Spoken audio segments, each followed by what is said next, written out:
한 달에 단돈 4만 원, 중국의 한 청년이 1년을 버티는 생활비입니다. 그런데 이 청년, 일자리가 없어서가 아닙니다. 멀쩡한 대학을 나오고도 스스로 일을 그만두고 드러누운 겁니다. 게을러서라고요? 정반대입니다. 여러분, 이 청년의 가계부를 한 줄씩 뜯어보면 소름 돋는 계산이 나옵니다. 일할수록 손해주는 돈이 줄어드는 구조였거든요. 그리고 이 셈법, 왠지 우리에게도 낯설지가 않습니다. 그 4만 원의 비밀, 함께 파헤쳐 보겠습니다. 자, 도대체 한 달에 4만 원이라는 게 말이 되는 돈일까요? 우리 돈으로 하루 1,300원 남짓입니다. 편의점 김밥 한 줄 사 먹기도 빠듯한 액수거든요. 그런데 중국에는 이 돈으로 1년을 버티는 청년들이 실제로 있습니다.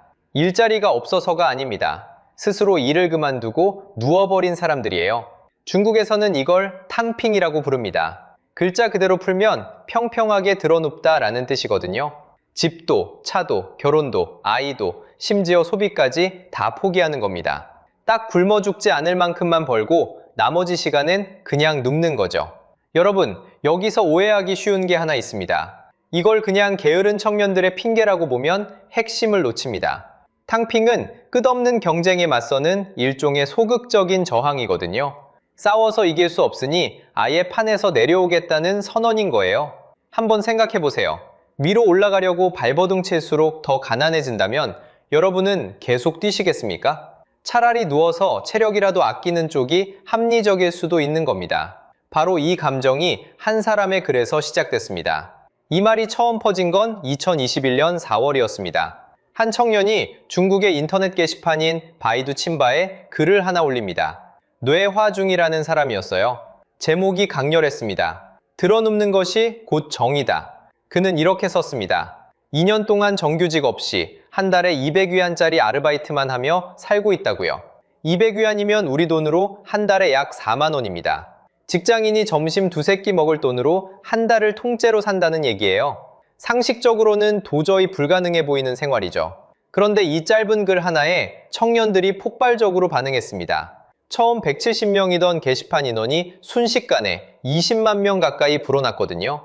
작은 동네 모임이 며칠 만에 광역시 부 하나가 통째로 모여든 규모로 커진 셈입니다. 당황한 건 중국 당국이었습니다. 결국 이 글도 게시판도 검열로 흔적 없이 지워버렸어요. 그런데 한 번 누운 청년들은 일어나지 않았습니다. 글이 지워지자 이번엔 사진으로 번졌거든요.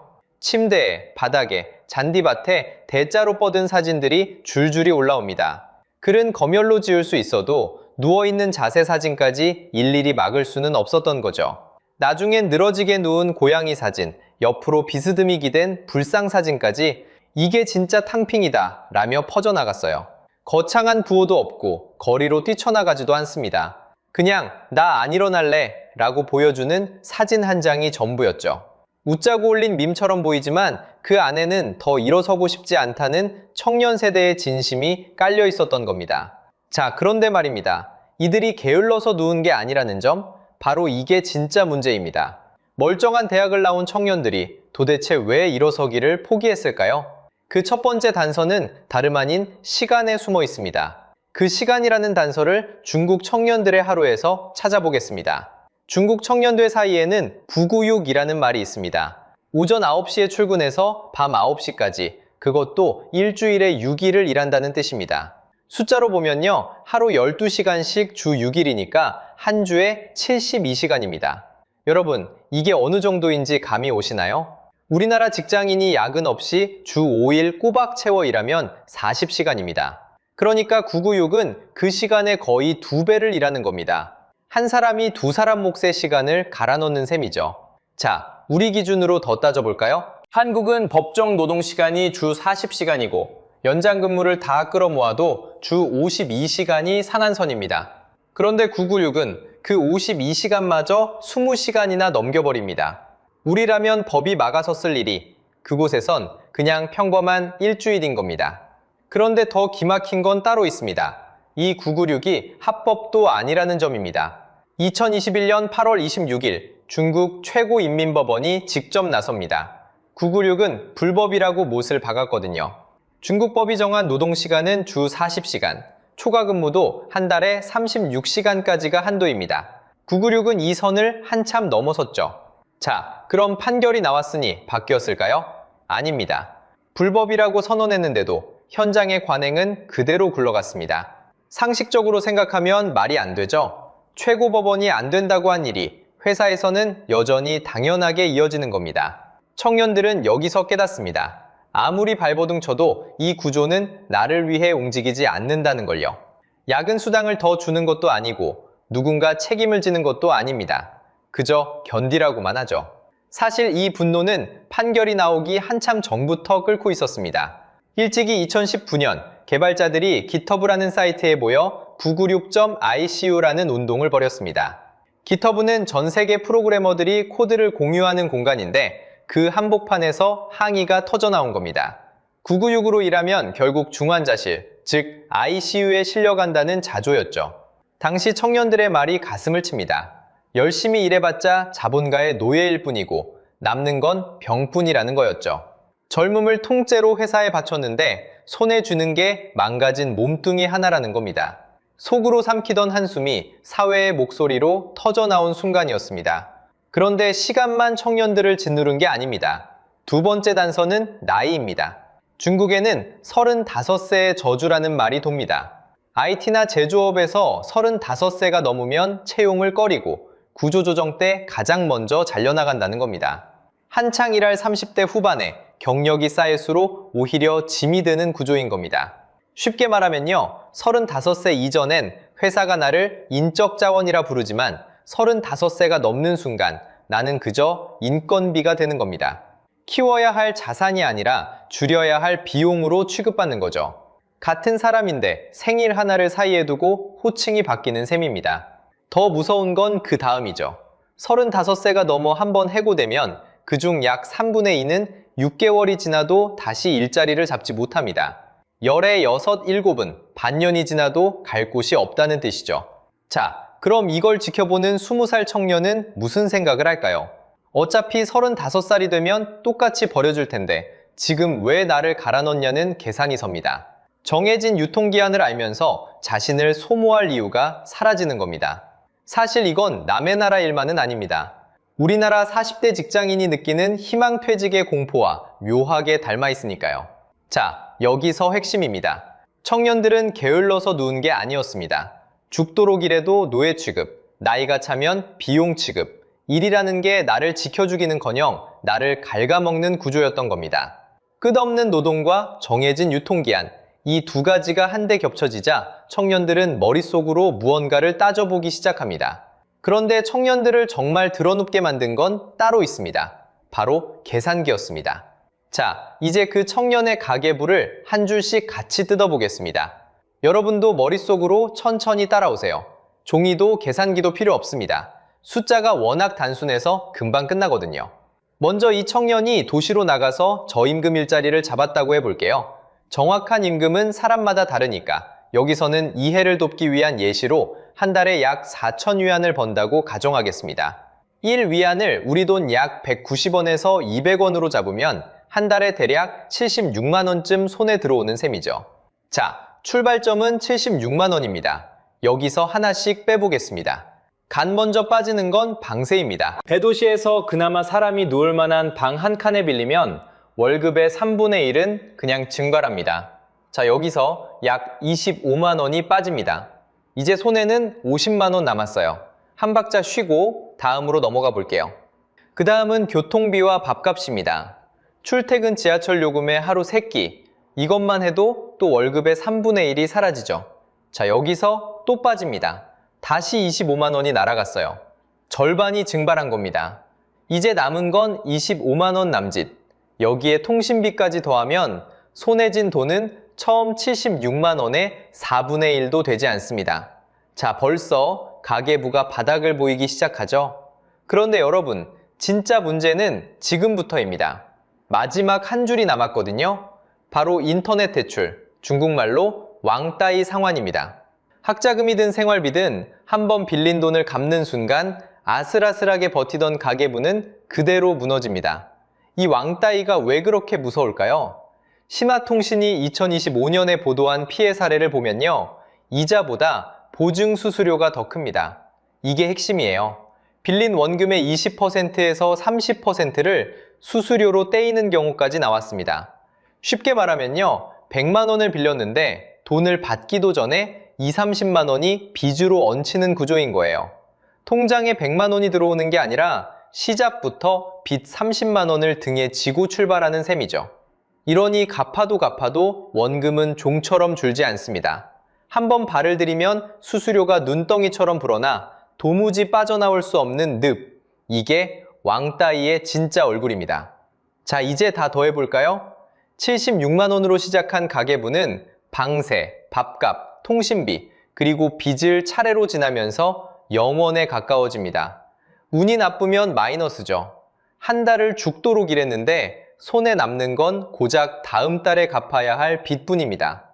일하면 마이너스, 이 한마디가 청년의 통장에 그대로 찍혀 있는 거예요. 그런데 여기서 정반대 선택을 한 청년이 있습니다. 도시를 떠나 고향이나 작은 도시로 내려가서 그냥 들어눕는 겁니다. 탕핑의 원조는 한 달에 단돈 200위안으로 살았습니다. 우리 돈으로 약 4만 원이죠. 일은 거의 안 합니다. 대신 빚도 없고 비싼 방세도 없습니다. 자, 두 가계부를 나란히 놓고 보세요. 한쪽은 도시에서 한 달 내내 죽도록 일하고도 마이너스, 다른 한쪽은 작은 도시에 누워서 단돈 4만 원으로 영원을 지킵니다. 도대체 어느 쪽이 더 합리적일까요? 경제학에는 기회비용이라는 말이 있습니다. 어렵게 들리지만 뜻은 간단해요. 어떤 걸 선택했을 때 그 대신 포기한 것의 값어치를 말하는 겁니다. 쉽게 말하면요, 이걸 하느라 저걸 못한 손해를 따져보는 거예요. 도시에서 일한다는 건 시간과 건강을 갈아놓는 일이죠. 그렇게 다 갈아놓고 남는 게 빚이라면 일하는 쪽의 기회비용은 누워있는 것보다 오히려 더 비쌉니다. 그러니까 이 청년들은 게을러서 누운 게 아니에요. 계산기를 두드려 봤더니 누워있는 게 손해를 덜 보는 길이었던 겁니다. 일하면 마이너스, 누우면 0원. 그러면 사람은 누구나 0원을 고르게 돼 있어요. 결국 도시에서 죽도록 일해봐야 남는 건 빚뿐이고 차라리 누우면 적어도 마이너스는 아닙니다. 이게 바로 한 청년의 가계부가 우리에게 들려주는 소름 돋는 결론입니다. 그런데 이 가계부, 청년 한 명만의 문제가 아닙니다. 나라 전체가 똑같은 늪에 빠져 있거든요. 한 사람의 통장에서 고개를 들면 훨씬 더 큰 구조가 보이기 시작합니다. 자, 그 큰 구조를 증거 4개로 하나씩 짚어보겠습니다. 첫 번째 단서는 빚입니다. 중국 청년을 올가매는 빚은 크게 3종류예요. 집을 사느라 진 주택담보대출, 차를 사느라 진 자동차 할부, 그리고 앞서 본 인터넷 대출입니다. 이 3가지가 청년의 발목을 한꺼번에 묶고 있는 거죠. 그런데 여기서 묘한 일이 벌어집니다. 2025년 중국 정부가 이 인터넷 대출을 강하게 송봤거든요. 미성년자와 대학생한테는 아예 대출을 못하게 막고 어디서 얼마를 빌렸는지 정보를 의무적으로 공개하게 했습니다. 상식적으로 생각해 보세요. 멀쩡한 시장이라면 정부가 이렇게까지 칼을 빼들 이유가 없잖아요. 규제가 세진다는 건 거꾸로 문제가 그만큼 컸다는 자백인 셈입니다. 두 번째 단서는 집값입니다. 숫자로 보면요, 중국 70개 주요 도시의 새 아파트 가격이 2026년 4월 기준으로 1년 전보다 3.5% 떨어졌습니다. 그런데 진짜 무서운 건 이게 무려 34개월째 이어지는 하락이라는 점이에요. 34개월이면 거의 3년입니다. 여러분 통장 잔고가 3년 가까이 매달 조금씩 녹아내리는 걸 눈 뜨고 지켜본다고 생각해 보세요.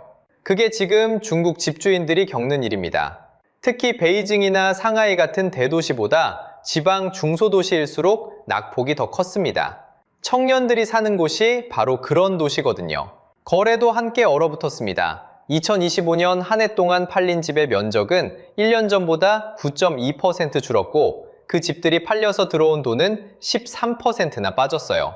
쉽게 말해 사고 파는 양도 줄고 거기서 도는 돈은 더 크게 줄어든 겁니다. 물건은 안 팔리고 가격은 계속 빠지는 거죠. 게다가 이 지방 중소도시들이 중국 경제에서 차지하는 몫도 작지 않습니다. 이런 도시들이 중국 전체 생산의 약 60%를 떠받치거든요. 나라의 허리가 흔들린다는 뜻이에요. 자, 여기서 경제 용어 하나만 짚고 가겠습니다. 바로 디플레이션입니다. 쉽게 말하면요, 물가도 월급도 같이 식어버려서 돈을 써도 경제가 돌지 않는 상태예요. 국제통화기금은 2026년 중국의 나라 전체 물가 수준을 보여주는 지표, 이른바 GDP 디플레이터가 마이너스 0.7%까지 내려갈 거라고 내다봤습니다. 한 상품의 가격이 아니라 나라 경제 전체에 찬바람이 분다는 신호죠. 한번 이 늪에 빠지면 사람들은 값이 더 떨어질까봐 지갑을 닫습니다. 안 쓰니까 가게는 물건값을 더 내리고 값이 내려가니 사람들은 더 안 쓰는 악순환이 시작되죠. 이렇게 내수가 식어가는 겁니다. 세 번째 단서가 가장 섬뜩합니다. 바로 사라진 통계예요. 중국의 청년 실업률은 2023년 6월에 21.3%까지 치솟았습니다. 청년 5명 중 1명이 일이 없었다는 뜻이죠. 사상 최고치였습니다. 그런데 그 직후 무슨 일이 벌어졌을까요? 중국 정부가 이 통계 발표를 슬그머니 멈춰버렸습니다. 그러더니 한참 뒤에 계산법을 바꿔서 다시 내놨어요. 일자리를 구하는 학생을 빼고 세는 방식으로 말이죠. 정점을 찍자 멈추고 기준을 바꿔 다시 내놨다. 이 순서가 핵심입니다. 그렇게 다시 나온 수치가 2026년 3월 기준 16.9%입니다. 쉽게 말해 이건 체온계가 너무 높게 나오니까 환자를 치료하는 대신 체온계를 치워버린 격이에요. 그러고는 눈금이 다른 새 체온계를 꺼내든 거죠. 여러분, 수치가 멈춘다는 것 자체가 신호입니다. 숨기고 싶을 만큼 나빴다는 뜻이니까요. 마지막 네 번째 단서, 그 좁아진 문 앞에 몰린 사람의 숫자입니다. 2026년 중국 대학 졸업자는 1270만 명, 역대 최대 규모예요. 서울 인구보다 많은 청년이 한 해에 동시에 사회로 쏟아져 나오는 셈입니다. 그런데 이들을 받아줄 일자리는 오히려 줄고 있죠. 자, 4개의 단서를 모아보면 답은 분명합니다. 빚이 발목을 잡고 집값은 무너지고 진실은 통계에서 지워지고 일자리는 사람 수를 못 따라갑니다. 청년 1명이 게을러서 누운 게 아니라 나라라는 거대한 무대가 통째로 기울어져 있었던 거예요. 무대 자체가 한쪽으로 기울었으니 누가 그 위에 서 있어도 미끄러질 수밖에 없는 구조였습니다. 그런데 여러분, 이게 정말 남의 나라 얘기일까요? 저는 중국 청년들의 가계부를 들여다보다가 왠지 낯설지가 않았습니다. 여러분도 비슷한 느낌을 받으셨을지 모르겠습니다. 우리에게는 이미 N4 세대라는 말이 있잖아요. 처음엔 연애, 결혼, 출산 3가지를 포기한다는 3포였습니다. 그런데 이게 점점 늘어났어요. 내 집 마련을 포기하고 인간관계까지 끊고 결국 꿈마저 접는다는 5포, 7포로 번졌습니다. 포기 목록이 길어진 만큼 누운 자세도 더 깊어진 셈이죠. 곰곰이 생각해보면 이건 중국 청년들이 누워버린 것과 정확히 같은 선상에 있습니다. 바다 건너의 낯선 사건이 아니라 같은 셈법의 다른 버전인 거예요. 무릎 꿇기는 싫고 그렇다고 일어설 수는 없으니 그냥 들어 누울 뿐이다. 한 중국 청년이 남긴 이 말이 한국 청년의 속마음과 그렇게 멀어 보이지 않습니다. 표현만 탕핑해서 M4로 바뀌었을 뿐 일어설 힘을 잃었다는 결론은 똑같거든요. 숫자로 보면 더 뚜렷해집니다. 한국에서 일도 안 하고 교육도 받지 않는 청년, 이른바 니트가 2024년 기준 약 125만 명입니다. 15세에서 29세 사이로 좁혀봐도 그 비중이 18.3%, 5명 중 1명꼴입니다. 더 뼈아픈 건 이겁니다. 경제협력개발기구 주요국 가운데 청년 니트가 오히려 늘어난 거의 유일한 나라가 한국이라는 점이죠.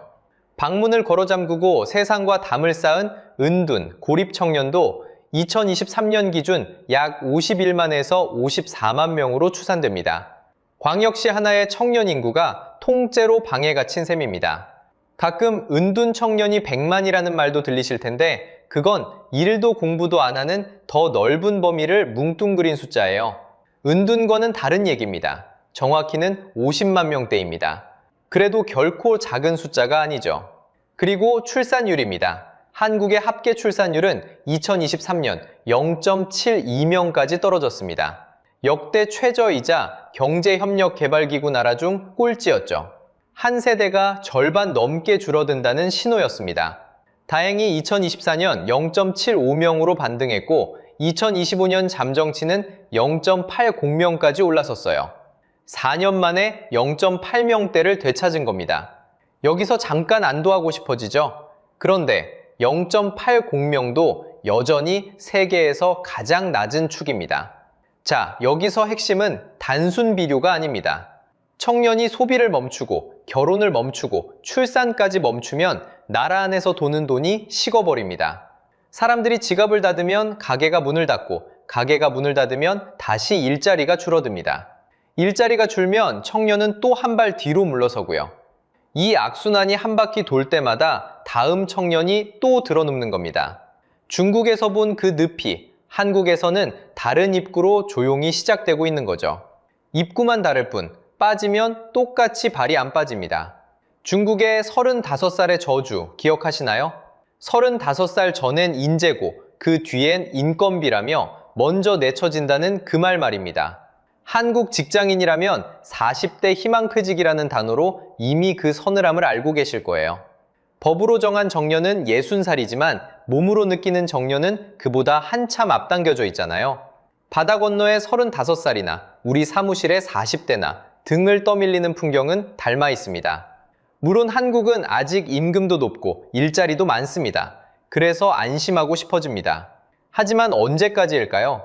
참, 오해는 마세요. 인구가 당장 사라진다는 얘기가 아닙니다. 북해 입법조사처는 지금 추세가 그대로 이어질 경우를 가정해 2750년을 소멸 시점으로 봤습니다. 수백 년 뒤의 이야기죠. 통계청 시나리오로 봐도 2073년 총 인구가 약 2553만 명까지 줄어들 수 있다고 합니다. 당장 사라지는 게 아니라 아주 천천히 줄어드는 미래인 거예요. 다만 그 먼 종착역을 향한 첫 발걸음은 지금 우리 옆자리에서 이미 떼어지고 있습니다.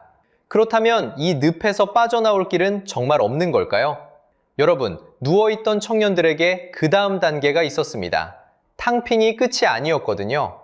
2022년 3월부터 중국 청년들 사이에 새로운 말을 퍼졌습니다. 바로 바이란입니다. 한자 그대로 풀면 내버려 둔다는 뜻인데요. 쉽게 말하면 회복할 생각조차 접고 그냥 썩게 두는 겁니다. 탕핑이 최소한만 벌며 버티는 소극적 저항이었다면 바이란은 그 버팀마저 놓아버린 태도예요. 이 말은 웨이보에서 수억 회 조회되며 번졌습니다. 체념도 진화한다고 할까요? 처음엔 눕더니 이제는 일어날 생각조차 접는 겁니다.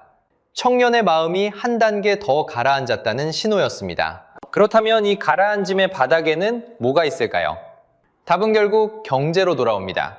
국제통화기금은 중국 성장률을 2026년에 4.5%로 봤습니다. 숫자만 보면 높아 보이죠? 그런데 그 안에서 물가도 월급도 같이 식는 디플레이션이 이어지고 있습니다. 사람들이 지갑을 닫으니 내수가 살아나질 않는 거예요. 여기에 정책 부작용도 겹쳤습니다. 다 함께 잘 살자는 공동부유 캠페인이 빅테크와 사교육 단속과 맞물리면서 정작 청년이 취업하던 일자리부터 줄어든 측면이 있었습니다. 일하라는 나라가 일자리를 줄인 셈이죠. 자, 여기서 핵심입니다. 정부는 이 청년들을 게으르다고 비난해왔습니다. 누운 게 잘못이라는 거죠. 하지만 게으름을 탓하는 한 출구는 열리지 않습니다. 문제의 원인을 사람한테 돌리면 구조는 그대로 남으니까요. 그러면 길은 정말 없을까요? 큰 방향은 세 가지로 좁혀집니다. 첫째, 노동시간과 고용연령 차별을 말이 아니라 실제로 손봐야 합니다. 주 72시간 관행과 35시면 잘리는 절벽을 그냥 두면 누가 일어서겠어요? 둘째, 청년을 묶어둔 부채 구조를 풀어야 합니다. 수수료가 이자보다 큰 대출의 늪에서 발을 빼게 해줘야죠. 셋째, 내수와 주거를 안정시켜서 일하면 남는 구조를 되살려야 합니다. 결국 청년이 누운 건 셈을 잘못해서가 아니라 셈이 정확했기 때문이거든요. 이래도 남지 않는 계산이 나오니 누운 겁니다. 그 계산을 바꾸는 건 청년 개인의 의지가 아니라 구조입니다. 구조가 그대로면 의지는 매번 같은 답을 내놓을 뿐이에요. 그리고 이 점이 우리에게도 그대로 적용됩니다. 게으른 세대라는 손쉬운 말로 덮으면 정작 손봐야 할 셈법은 영영 보이지 않습니다. 그래서 여러분께 하나 여쭤보고 싶습니다. 여러분은 지금 일하는 게 남는 장사라고 느끼시나요? 야근을 하고 나면 통장이 정말 늘어나던가요? 댓글로 들려주세요. 여러분의 셈법이 궁금합니다. 다음 영상에서는 한국 청년들의 N4 가계부를 직접 뜯어보겠습니다. 중국 청년의 가계부 옆에 우리 청년의 통장을 나란히 올려놓고 숫자가 어디서 새는지 한 줄씩 추적해 보겠습니다. 오늘 영상이 유익하고 재밌으셨다면 구독과 좋아요 부탁드리겠습니다. 영상 제작에 큰 힘이 됩니다. 다음 영상에서 뵙겠습니다. 전 세계 바다를 누비는 3배, 10척 중 8, 9척에는 메이드 인 차이나가 찍혀 있습니다. 2026년, 지금도 세계 선박 주문의 약 85%가 중국으로 갑니다. 그런데 이상하죠? 정작 그 배를 팔아서 돈을 쓸어 담는 나라는 따로 있습니다. 바로 한국입니다. 한국조선 3사는 올해 1분기에만 영업이익을 1년 전보다 절반 넘게 더 벌었거든요. 세계배의 85%를 만드는 1등이 왜 정작 돈은 제대로 못 챙기는 걸까요? 싸게 샀다고요. 그 싼 배가 어떻게 가장 비싼 청구소로 돌아오는지, 배의 심장이 왜 결국 한국산인지, 그리고 이게 왜 여러분의 일자리와 장바구니 물가에까지 닿는지, 이 자승자박의 진짜 구조를 지금부터 함께 파헤쳐 보겠습니다. 자, 여기서 핵심부터 짚고 갑니다. 지금 전 세계 바다에 새로 뜨는 배 10척 중에 8, 9척이 중국에서 만들어집니다. 숫자로 보면요, 2026년 1분기 기준 중국의 신규 선박 수주 점유율이 무려 84.9%입니다. 쉽게 말하면 3배를 주문하는 손님 100명 중에 85명이 중국 조선소 문을 두드린 셈이에요. 한국은 12.8%, 일본은 1.4%에 그쳤습니다. 그러니까 물량으로 보면 이건 경쟁이 아닙니다. 압도적인 1위, 그냥 독주거든요. 상식적으로 생각하면 제일 많이 만드는 나라가 돈도 제일 많이 벌어야 정상이잖아요. 그런데 여기서 이상한 일이 벌어집니다.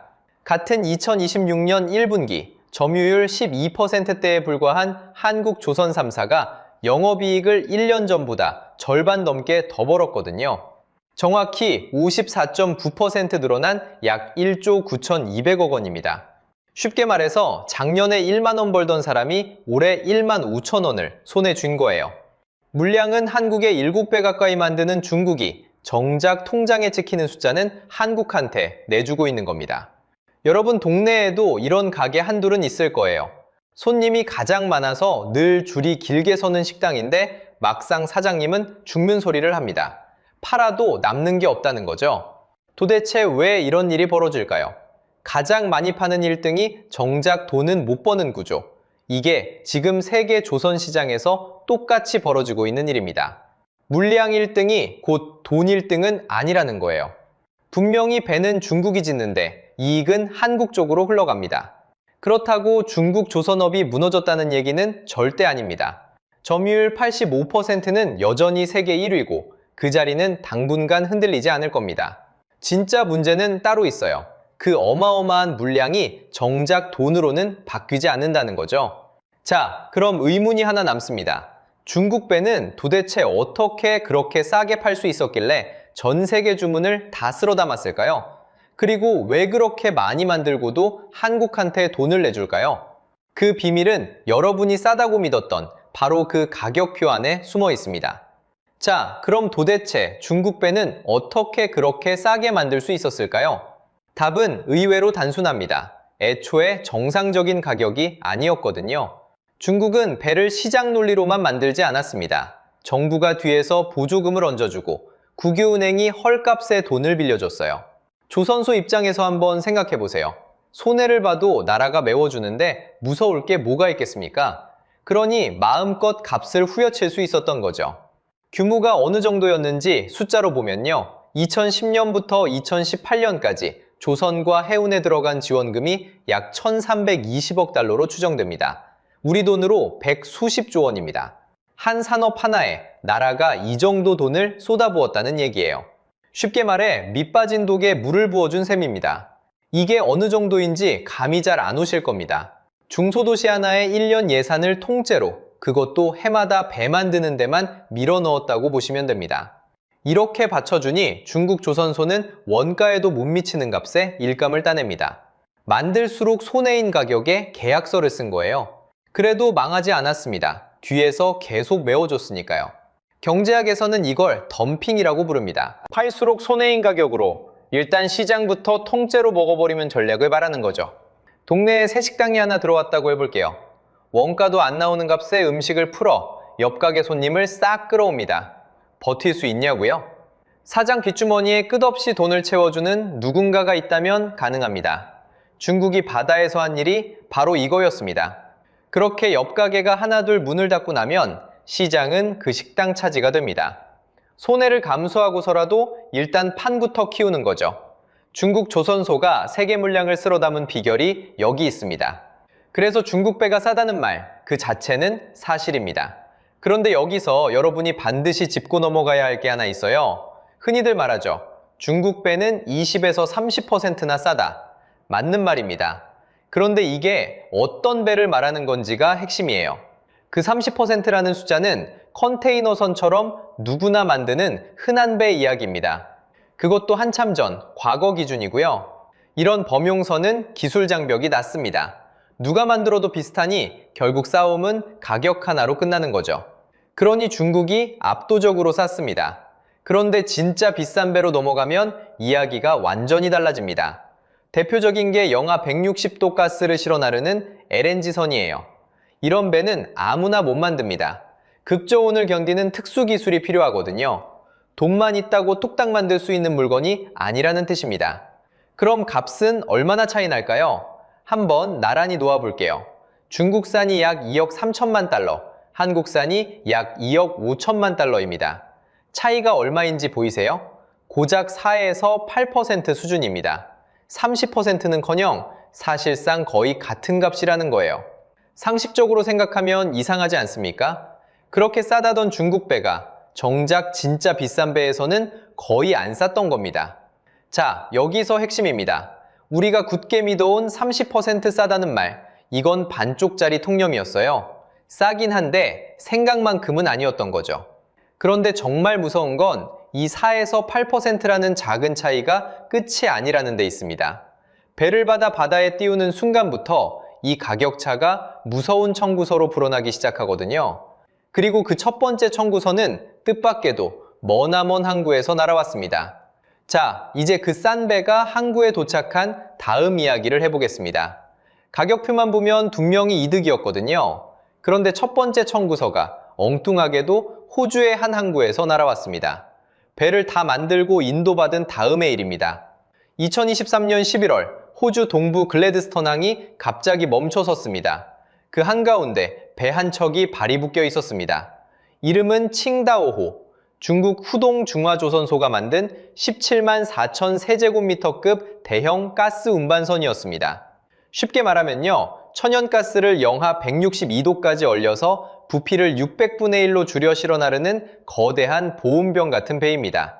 그 정도로 차가운 화물을 다루니까 배 한 척 만드는 기술 자체가 보통 까다로운 게 아닙니다. 아무나 못 만드는 배라는 거죠. 그런데 이 배가 항구에서 추진계, 그러니까 배를 밀고 나가는 동력 장치에 고장을 일으켰습니다. 배 안에는 전기를 만드는 발전기가 4대 들어 있었는데요. 그중 멀쩡히 살아 돌아온 건 단 한 대뿐이었습니다. 호주 해사안전청은 곧바로 이 배에 180일 입항 금지를 때렸습니다. 무려 반년 동안 호주 항구 근처에 얼씬도 못하게 막은 겁니다. 문제는 이 배 한 척으로 끝나지 않았다는 거예요. 가스를 실어내보내던 수출터미널 전체가 사실상 마비됐거든요. 여러분, 한번 생각해보세요. 배가 멈추면 그 안에 실린 수만 톤짜리 화물이 통째로 함께 멈춥니다. 그 화물을 받기로 했던 거래처가 멈추고 거기에 물건을 대기로 한 또 다른 거래처까지 줄줄이 멈춥니다. 게다가 빌린 배의 하루치 사용료는 멈춰있는 동안에도 꼬박꼬박 빠져나갑니다. 일은 안 하는데 돈은 그대로 새는 거예요. 이런 큰 배는 하루 세워두는 값만 해도 어마어마하거든요. 그게 반년이면 어떻게 될지 상상이 가시죠. 게다가 약속한 날짜에 가스를 못 넘기면 위약금까지 물어야 합니다. 멈춘 배 한 척이 멈추지 않는 청구서를 만들어내는 거예요.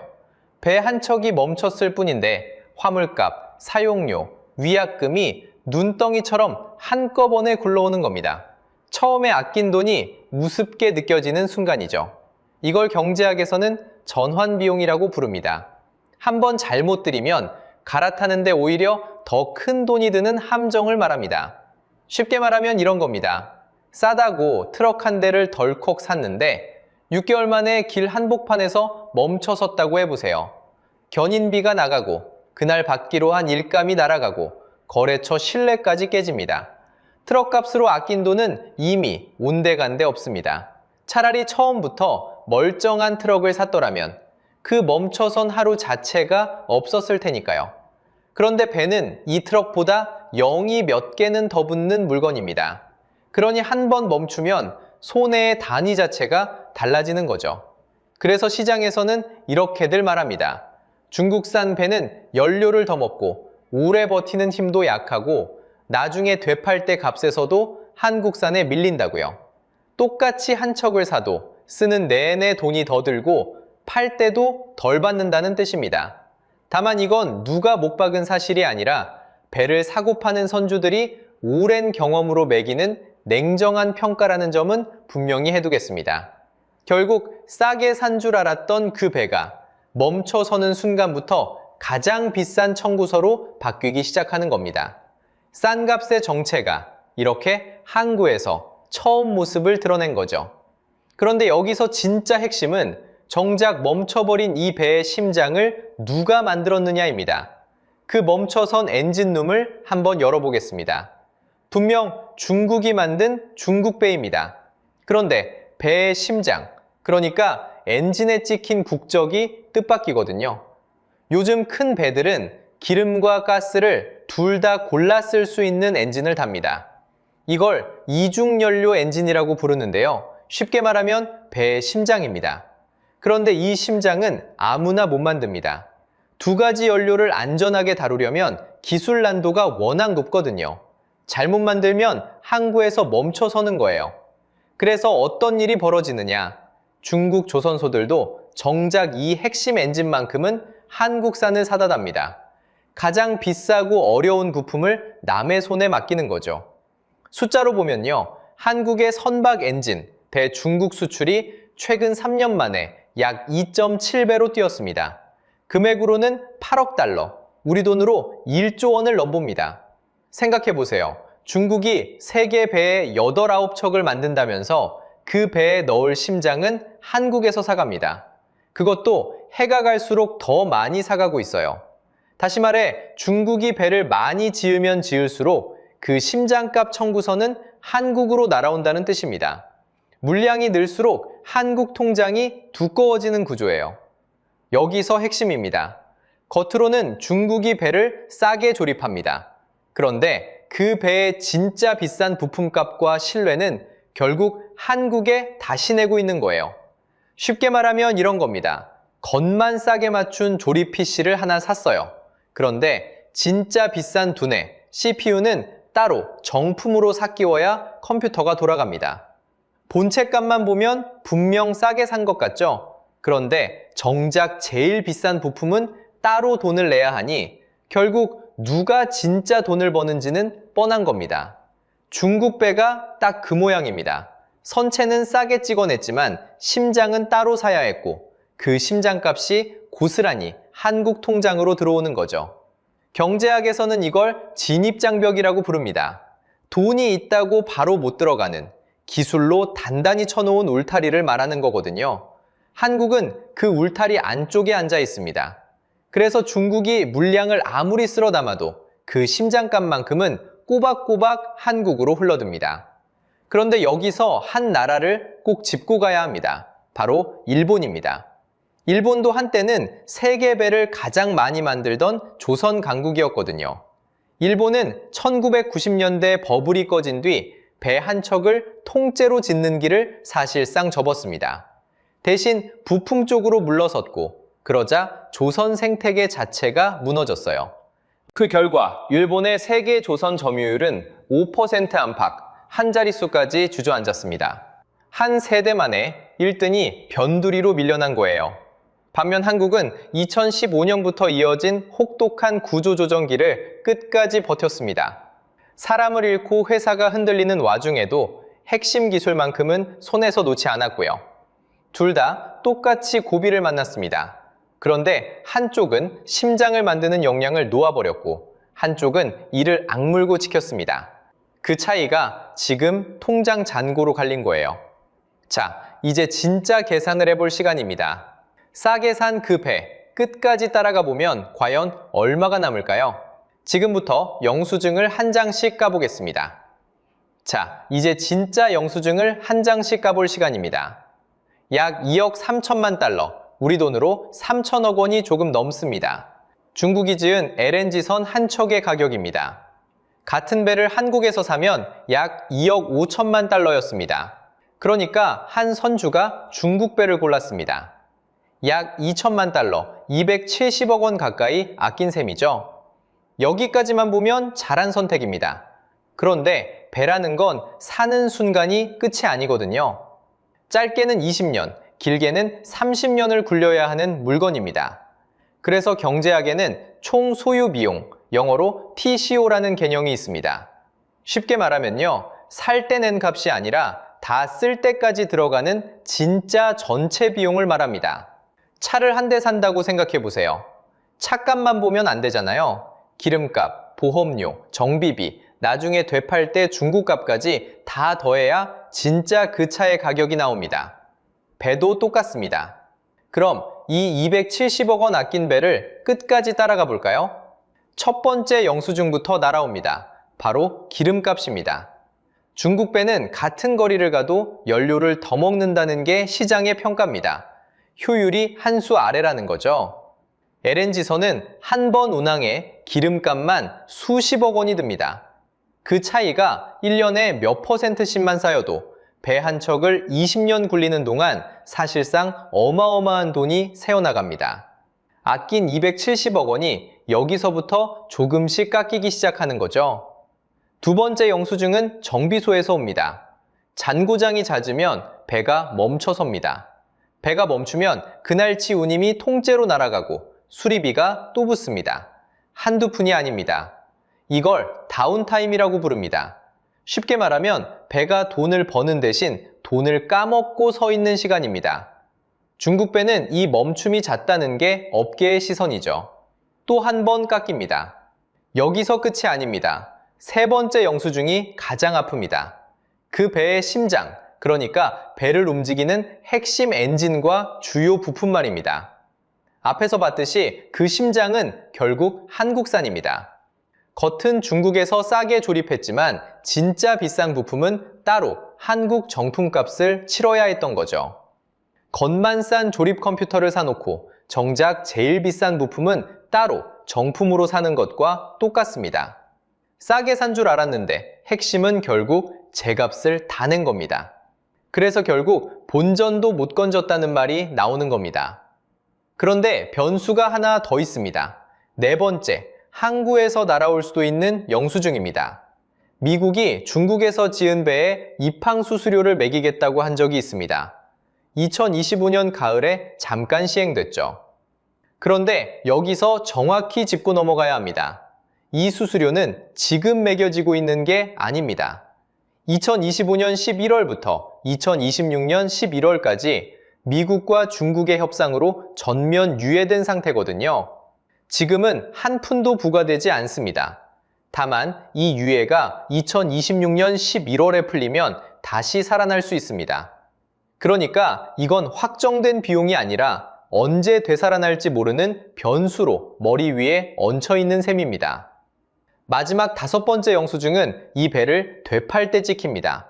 중국 배는 중고시장에서 제값을 못 받는다는 게 시장의 평가입니다. 효율도 내구성도 한 수 아래로 보거든요. 살 때 270억 원 싸게 샀는데 팔 때는 그만큼 더 후려쳐서 넘겨야 한다는 뜻입니다. 아꼈던 돈이 마지막에 또 한 번 깎이는 거죠. 자, 이제 여러분이 직접 암산해보세요. 기름값으로 세고, 멈춤으로 까먹고, 심장은 한국에 제값 내고, 항구 변수까지 안고, 되팔 땐 또 깎이고. 다 더해보는 겁니다. 처음에 아낀 약 2천만 달러, 그게 사실상 그 이상으로 도로 빠져나갑니다. 270억 원 아끼려다 그 이상을 토해내는 구조인 겁니다. 그래서 결국 남는 게 없습니다. 결국 본전도 못 건졌다는 거죠.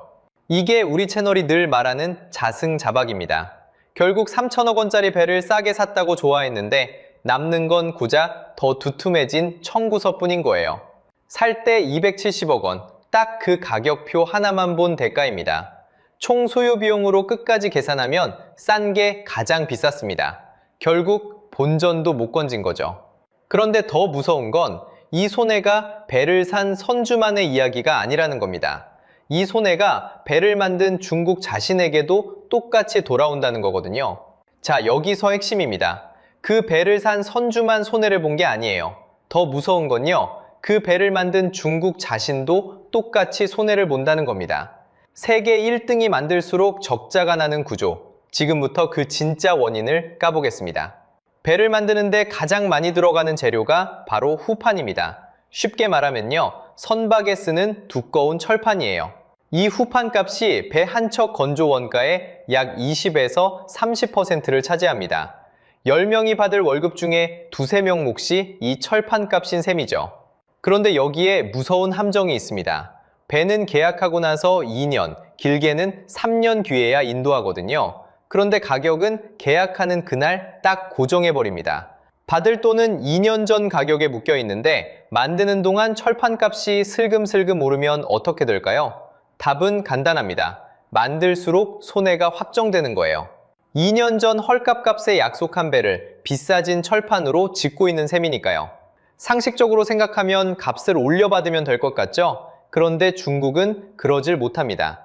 중국의 유일한 무기가 바로 싼 값이었거든요. 값을 올리면 그 무기를 잃습니다. 안 올리면 적자가 쌓이고요.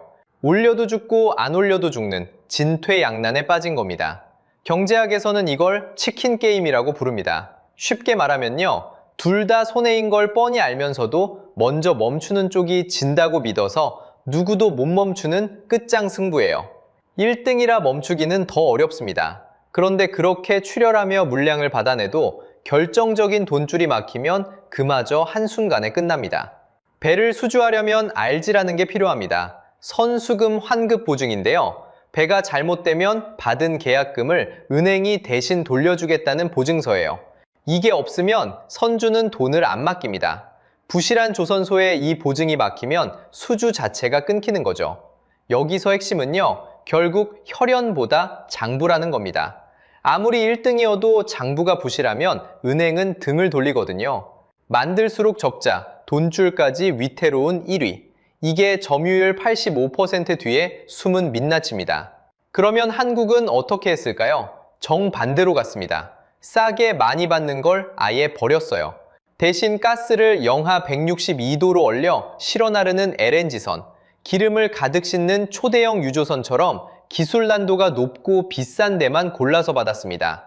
이걸 선별 수주라고 합니다. 결과는 숫자로 보면요, 2026년 1분기 한국조선 3사의 영업이익이 1년 전보다 무려 54.9%나 뛰었습니다. 물량은 적은데 이익은 폭증한 거예요. 싼 배는 중국이, 비싼 배의 돈은 한국이 가져가는 그림입니다. 경제학에서는 이런 시장을 양극화 시장 또는 바벨 시장이라고 부릅니다. 쉽게 말하면요, 싼 물량과 비싼 고급으로 시장이 양쪽 끝으로 쫙 갈라지는 거예요. 중요한 건 중국이 끝났다는 게 아닙니다. 시장이 두 쪽으로 분화되는 거죠. 그리고 그 비싼 쪽 끝에서 한국은 더 큰 그림을 그리고 있습니다. 바로 미국과 손을 잡은 거예요. 한화는 미국 필리조선소를 1억 달러에 사들이고 앞으로 50억 달러를 더 붓기로 했습니다.